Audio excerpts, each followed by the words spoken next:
Hi friends, welcome to my kitchen. இன்றைக்கி நம்ம வந்து சிக்கன் நூடுல்ஸ் பண்ண போகிறோம். ஏற்கனவே நிறைய பேர் ரெசிபி போட்டிருப்பாங்க, நீங்கள் அதை பார்த்துருப்பீங்க. என்னோடய ரெசிபியும் பாருங்கள், ஈஸியான முறையில் பண்ணியிருக்குது. ஃபஸ்ட் டைம் இந்த வீடியோ பார்க்கணுன்னா லைக் பண்ணுங்கள், ஷேர் பண்ணுங்கள், கமெண்ட்ஸ் பண்ணுங்கள், சப்ஸ்கிரைப் பண்ணுங்கள். இதுக்கு வந்து போன்லெஸ் சிக்கன் எடுத்துருக்குது. போன்லெஸ் சிக்கனு ஒரு கப் அளவுக்கு எடுத்துருக்குது. அதை வந்து நம்ம மஞ்சத்தூள், சிக்கன் 65 உப்பு போட்டு நல்லா மிக்ஸ் பண்ணி ஒரு 10 நிமிஷத்துக்கு நீங்கள் வச்சு இஞ்சி பூண்டு பேஸ்ட்டு போட்டுக்கோங்க. போட்டு நல்லா மிக்ஸ் பண்ணி எடுத்துக்கோங்க. சிக்கன் 65 மசாலா போட்டாலே உங்களுக்கு போதும். நீங்கள் வேறு எந்த மசாலாவும் நீங்கள் யூஸ் பண்ண வேண்டாம்.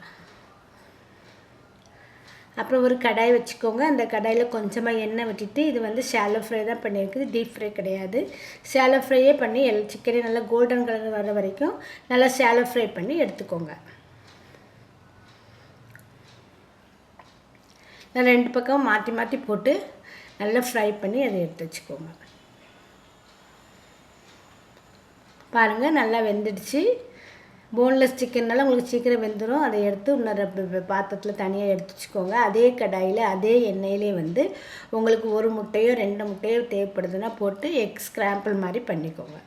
நீங்கள் இதிலையே உப்பு, மிளகுத்தூள், உப்பு, காரம் நல்லா வேணுன்னா மிளகுத்தூள், உப்பு போட்டு நல்லா மிக்ஸ் பண்ணி அதையும் எடுத்து தனியாக வச்சுக்கோங்க. இது ரெண்டையும் ரெடி பண்ணி வச்சுட்டு நம்ம நூடுல்ஸ் ரெடி பண்ண தயாராகும். நூடுல்ஸ் வந்து நீங்கள் நல்லா வெந்நியை கொதிக்க வச்சு அதில் போட்டு கொஞ்சம் தண்ணியும் எண்ணெயும் விட்டு கொதிக்க வச்சுட்டு நீங்கள் உப்புத்தூள் கொஞ்சம் போட்டுட்டு அதை எடுத்து நீங்கள் குளிர்ந்த தண்ணியில் அதை ஃபில்டர் பண்ணி எடுத்து தனியாக ஆற வச்சு வச்சுடுங்க.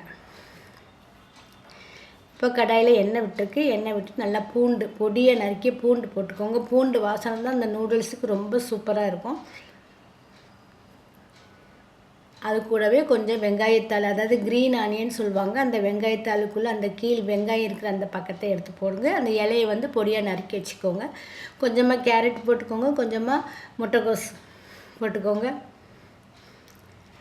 கேப்சிகம் போட்டுக்கோங்க. கலர் கேப்சிகம் இருந்தால் கலர் கேப்சிகம் போட்டுக்கோங்க. இல்லைன்னா ப்ளெயினாக சிம்பிளாக அந்த வந்து கேப்சிகமே நீங்கள் போட்டுக்கலாம். நல்லா வதக்கி விடுங்க.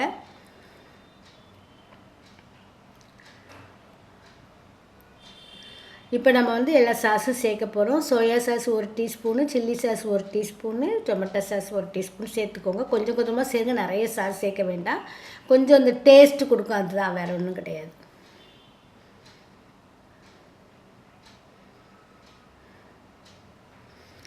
திருப்பி நல்லா வதக்கி விட்டுக்கோங்க. நம்ம வந்து நூடுல்ஸ்லேயும் உப்பு போட்டிருப்போம், சிக்கன்லேயும் உப்பு போட்டிருக்கோம். அதனால் உப்பு பார்த்துக்கிறணும், பார்த்து போட்டுக்கோங்க உப்பை.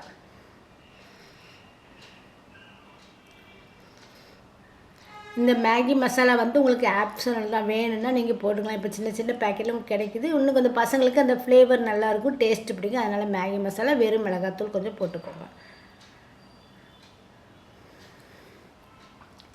நல்லா கிளறி விட்டுட்டு இப்போ ஃப்ரை பண்ணியிருக்க சிக்கன் ஆட் பண்ணுங்கள்.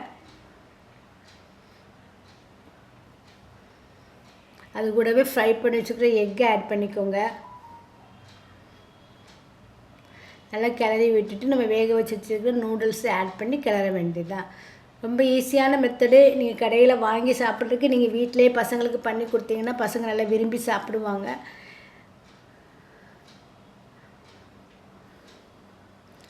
நூடுல்ஸ் வேக வச்சு எடுத்து வச்சுருக்குது. அதை நல்லா கிளறி அதுக்கு மேலே கொஞ்சம் வெங்காயத்தாள், நம்ம பொடியாக நறுக்கி வச்சுருக்க வெங்காயத்தாள் போட்டு நல்லா கிளறி எடுத்துக்கோங்க. காரம் வந்து உங்களுக்கு நல்ல காரசாரமாக வேணுன்னா மிளகுத்தூள் கொஞ்சம் நல்லா சேர்த்துக்கோங்க. நல்லா கிளறி விட்டுட்டு சுவையாக பரிமாறுங்க. இந்த வீடியோ பிடிச்சுன்னா லைக் பண்ணுங்கள், ஷேர் பண்ணுங்கள், கமெண்ட்ஸ் பண்ணுங்கள், சப்ஸ்கிரைப் பண்ணுங்கள், பக்கத்தில் இருக்க பெல் பட்டனை கிளிக் பண்ணுங்கள். மீண்டும் ஒரு நல்ல வீடியோ உங்களை சந்திக்கிறேன். பாய்.